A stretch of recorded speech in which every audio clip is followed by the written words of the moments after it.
ሚኬል አርቴታ ከክሪስታል ፓላስ ያቻ ውጤት በኋላ ብስጭቱ መደበቅ አቅቶት ታይቷል። ስፔናዊ አርሰናል አለቃ ምን ቢገጥመው ነው በዚህ ልክ የተበሳጨው? በዛሬው መረጃችን ይዘነዋል። ከትላንት በስቲያ በተደረገው ጨዋታ ቤን ዋይት እና ሚኬል ሜሬኖ በቡድን ስብስብ ውስጥ ሳይካተቱ ቀርቷል። ለፓሪስ ሰን ዠርሜን ጨዋታ የመሰልፋቸው ነገርም አጠራጣሪ እንደሆነ እየተነገረ ይገኛል።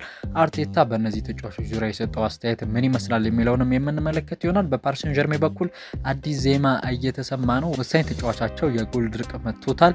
ስለዚህ ጉዳይም እናያለን። አንድ ጥሩ ዜና ለአርሰናል ደጋፊዎች ተሰምቷል። የቶማስ ፓርቴን ኮንትራት ለማራዘም ድርድር ስለመጀመራቸው ዘ አትሌቲክ አስነብበዋል። እነዚህን ጉዳዮች ሰፋ አድርገን እንመለከታለን።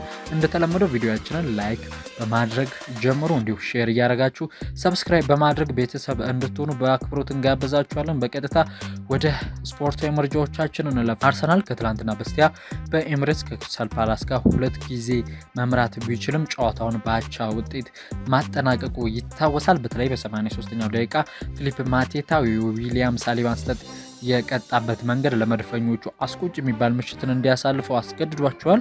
በዚህ ውድድር ዓመት በፕሪሚየር ሊጉ 13ኛ አቻ ውጤትን ነው ማስመዝገብ የቻሉት መድፈኞቹ። ከትላንት በስቲያ ያስመዘገቡት ቁጥር አርሰናል በውድድር ዓመቱ የሊጉን ዋንጫ ለማጣቱ ምክንያቶች ምን እንደሆነ በግልጽ የጠቆመ እንደነበር በርካቶች እያነሱ ይገኛሉ። እንግዲህ በ2003-2004 የውድድር ዓመት አርሰናል ኢንቪዚብልን ዋንጫ ሲያሳኩ 12 ጨዋታዎችን በአቻ ውጤት ማጠናቀቅ ችለው ነበር። የዛኔ ምንም ጨዋታ ሳይሸነፉ ነው የፕሪሚየር ሊጉ ዋንጫ ያሳኩት። አርሰን ቬንገር አስገራሚ ቡድን ነበር በሰዓቱ የሰሩት። ነገር ግን የአሁኑ የሚኬል አርቴታ ቡድን ዋንጫ ማሳካት ሳይችል 13ኛ ያቻ ውጤቱ። ከትላንት በስቲያ እንግዲህ ፓላስ በዛ ያሉ ክፍተቶችን በአርሰናል በኩል ማግኘት ችሏል። በተለይ የዊሊያም ሳሊባ ያልተጠበቀ ስጦታ በርከት ሆኖላቸው ነው ያመሹት። እንደ ጃኮብ ኪዮርና ሊሳንድሮ ትሮሳርድ ያሉ በሰሞነኛ ጨዋታዎች ላይ ጥሩ ብቃት ሲያስመልክቱ የነበሩ መድፈኞች ከትላንት በስቲያ ጥሩ ቢንቀሳቀሱም ድል ሳይቀናቸው መውጣታቸው እጅግ አሳዛኝ ነበረ።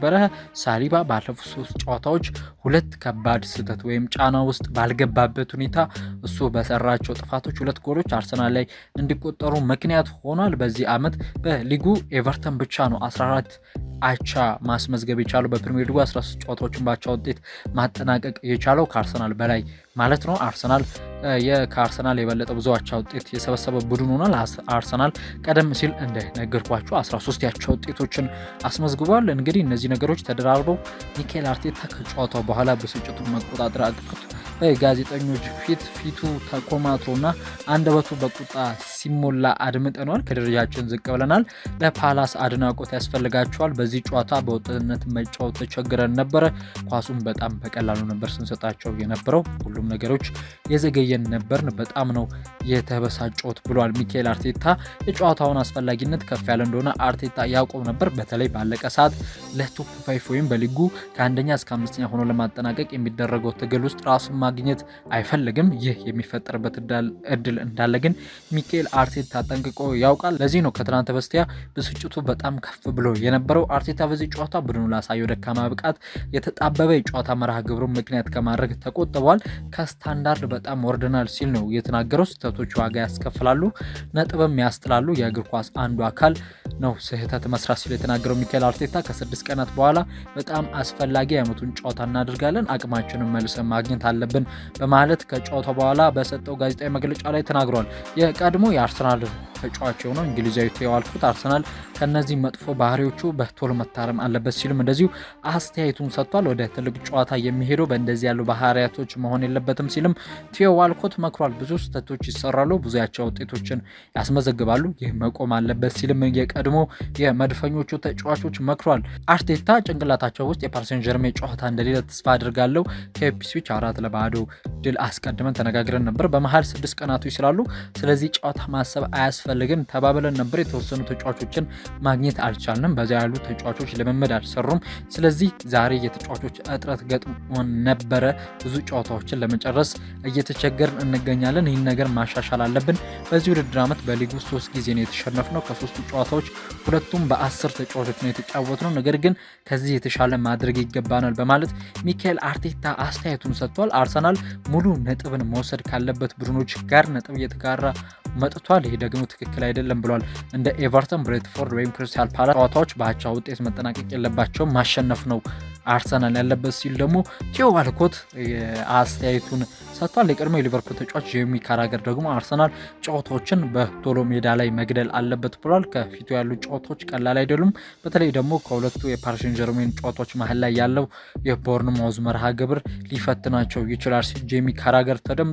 አርሰናል ካለበት የፓሪስ ሴን ጀርሜን ጠንካራ ጨዋታ አንጻር ከክሪስታል ፓላስ ቢሸነፉ የቦርንማውዝ መርሃ ግብር ግን ተጠባባቂ ተጫዋቾችና ሁለተኛ ቡድን ስብስብ በመጠቀም ሊጫወት ይችል ነበር። አሁን ግን በቶፕ 5 ፍክክር ውስጥ ያሉት ክለቦች የአርሰናል ነጥብ መጣል ተመልክተው በጫና ውስጥ ሊያስገቡት ይችላሉ ብሏል። እንደ ቦርንማውዝ፣ ሊቨርፑልና ኒውካስል ዩናይትድን በቀጣይ የሚገጥመው አርሰናል ከነዚህ ቡድኖች ጋር የግድ ማሸነፍ አለበት። አለበለዚያ ግን የሻምፒዮንስ ሊግ ቦታን ይዞ ለማጠናቀቅ በሚደረገው የቶፕ 5 ፍክክር ውስጥ ራሱን ሊያገኝ ይችላል ብሏል። አርቴታ እነዚህ ጉዳዮች ተደራርበውበት ከትላንት በስቲያ በነበረው ጋዜጣዊ መግለጫ ብስጭቱ ፊቱ ላይም ንግግሩ ላይም ሊደበቅ አልቻለም ነበር። አርቴታ በዚህ ጨዋታ የስብስቡ አባላት ውስጥ ስላልተካተቱት ስለ ሚኬል ሜሪኖ እና ስለ ቤን ዋይትም አስተያየቶችን አጋርቷል። የፓሪስ ሴን ጀርሜኑ ጨዋታ መጠበቅ አለብን፣ ማየት አለብን ስለ እነዚህ ተጫዋቾች ሲልም ገልጿል። በጨዋታው ሊሳተፉ ያልቻሉት እነዚህ ተጫዋቾች መሳተፍ ስላልቻሉ ነው። ቢችሉ ኖሮ በጨዋታው ላይ ይገቡ ነበር፣ ነገር ግን መሳተፍ ስላልቻሉ ነው ያልገቡት። ከፒኤስቪ ጨዋታ በኋላ መጠነኛ ጉዳይ ገጥሟቸው ለዚህ ጨዋታ ፊት መሆን አልቻለም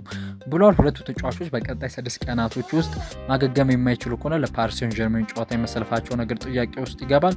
ነገር ግን ረዥም የእረፍት ቀናቶች በፓሪስ ሴን ጀርሜን ጨዋታ ማለት ስለሚኖር ሚኬል ሜሪኖ እና ቤን ዋይት የምሪቱ ጨዋታ እድል እንዳላቸው ጠቁመዋል። አርቴታ ግን ገና በዚህ ሰዓት ላይ ሆነው ለፓሪስ ሴን ጀርሜን ጨዋታ የቡድን ስብስብ መምረጥ ከባድ ነው ብሏል። ማን ዝግጁ እንደሚሆን በዚህ ሰዓት ላይ ማወቅ አንችልም፣ ስለዚህ የቡድን ምርጫ ለማድረግ ይከብዳል ብለዋል። የፓሪስ ሴን ጀርሜን ተጠባቂ ጨዋታ እየተቃረበ በመጣበት በዚህ ሰዓት ግን ከወደ ፓሪስ ለአርሰናል ደጋፊዎች እየተሰማ ያለ ጥሩ ዜና አለ። ኡስማን ዴምቤሌ የቡድኑ ቁልፍ ተጫዋች ሰሞነኛ የጎል ድርቅ ውስጥ መግባቱ ለአርሰናል ጥሩ እንደሆነ እየተነገረ ይገኛል። ፓሪስ ሴን ጀርሜን ባለፈው ማክሰኞ ከኖት ጋር ከሜዳ ውጪ አቻ በተለያየበት መርሃ ግብር ሉዊስ ኤንሪኬ ቋሚ አሰላለፍ ውስጥ አካተውት የነበረው ኡስማን ዴምቤሌ ከአንድ ሰዓት የጨዋታ ቆይታ በኋላ ቀይረው አስወጥተውታል። በዚያ ጨዋታ ላይ አንድ ኦን ታርጌት ሙከራ ብቻ አድርጓል። 2 የካስ ንክኪዎችን ነው በኖት የተቃራኒ ሳጥን ውስጥ ሊያደርግ የቻለው። ለ4 ተከታታይ ጨዋታ ፈረንሳዊ አጥቂ ያለ ጎል ወጥቷል። ከአርሰናል ጨዋታ በፊት የብቃት መውረድ ገጥሞታል የሚል ስጋትም ከወደ ፓሪሲያን ብቅ ማለት ጀምሯል። በዚህ ውድድር ዓመት ኡስማን ዴምቤሌ 32 ጎሎችን ማስቆጠር ሲችል 11 ደግሞ አሲስቶች አድርጓል። ነገር ግን ባለፉት 4 ጨዋታዎች የጎል ድርቅ ገጥሞታል። ለአርሰናል ደጋፊዎች ጥሩ የሚባል ዜና ነው። ሉዊስ ኤንሪኬን ግን የሚያሳስባቸው አይመስልም። ሰውየው እንደነዚህ ያሉ ጉዳዮች አያሳስበኝም ሲሉ ምላሻቸውን ሰጥቷል። በመጨረሻም ከአርሰናል ጋር በተገናኘ አንድ ጥሩ ዜና እየተሰማ ይገኛል። ከትላንት በስቲያ አርሰናል የቶማስ ፓርቲን ኮንትራት ለማራዘም ድርድር ስለመጀመሩ የዘ አትሌቲኮ ጋዜጠኛ ዴቪድ ኦርንስቴን ገልጿል። የ31 ዓመቱ ጋናዊ በዚህ ክረምት ውሉ ያበቃ ነበር። በርካቶች ተጫዋች በክለቡ ሊቆዩ አይችልም፣ በክረምቱ ይወጣሉ ሲሉ ነበር። ነገር ግን በዚህ ውድድር ዓመት ያሳየው ብቃት ማንሰራራት የአርሰናል ሰዎች ሀሳባቸውን እንዲለውጡ አስገድዷቸዋል። የዚህ ተጫዋች መዳረሻ ወደ ሳውዲ አረቢያ ወይም ወደ ስፔን ሊሆን ይችላል ቢባልም የአርሰናል አዲሱ ስፖርቲንግ ዳይሬክተር አንድሪያ ቤርታ ግን ተጫዋቹን ሊያቆየው መወሰኑ እየተነገረ ይገኛል።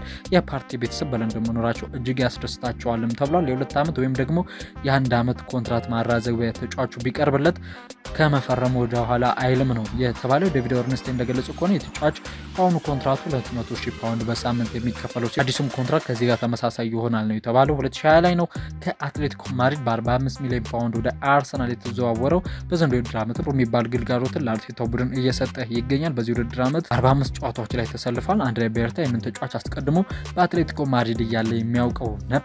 ስለዚህ ቶማስ ፓርቲ ውሎን እንዳያራዝም ለማስማማት እና ለማግባባት አንድሪያ ቤርታ ይከብደዋል ተብሎ አይጠበቅም። ሚኬል አርቴታ ስለ ቶማስ ፓርቲ ኮንትራት በቀረበለት ጥያቄ ምላሽ ከመስጠት ተቆጥቧል። ነገር ግን ከቀናቶች በፊት አንድሪያ ቤርታ ከሁለቱ ተጫዋቾች ጋር በውል ጉዳይ ላይ ጥሩ ደረጃ ወይም ፕሮግረስ እያሳየ ነው ሲል ምላሽ መስጠቱ ይታወሳል።